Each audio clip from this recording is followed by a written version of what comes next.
பரவாயில்ல பிள்ளை, நாமெல்லாம் இப்படி ஒன்னா படுக்கிறதும் நல்லா ஜாலியா தான் இருக்குல்ல. ஆமா உமா, இனிமே டெய்லி வந்துடலாமா?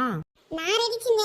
உனக்கு என்னப்பா, நீ பைத்தியம். உங்க வீட்டுல நீ இல்லைனாலும் கவலைப்பட மாட்டாங்க. நாங்க என்ன அப்படியா? யார பார்த்து பைத்தியங்கிற? ஆமாமா, தப்பா சொல்லிட்டேன். உன் கூட இருக்க நாங்க தான் பைத்தியம். என்ன பிள்ளை நீ பொசுக்குன்னு எல்லாரையும் நம்ம எல்லாரையும் பைத்தியம்ட்ட? ஆமா உமா, நம்மளாம் அரை பைத்தியம், 4 முடி மட்டும் முழு பைத்தியம். ஏண்டி எப்பயுமே என்னதான் வச்சு செய்வீங்களா? என்ன 4 முடி பண்றது? நீ தான் அதுக்கு ஏத்த ஆளா இருக்க. என்ன லக்ஸு வேணி 2 பேரும் வாயே திறக்க மாட்டீங்க? அதான் நீங்க பேசுறீங்களே, அதை கேட்டுக்கிட்டு இருக்கோம். ஆமா லக்ஸு, அவங்க போயிட்டு நாளைக்கே வந்துருவாங்களா? தெரியலையே, நாளைக்கே வந்தாலும் வந்துருவாங்க, அப்படி இல்லை நாளானைக்கு வருவாங்க. அப்படின்னா லக்ஸே, நாளைக்கே நாங்க இங்க தான்.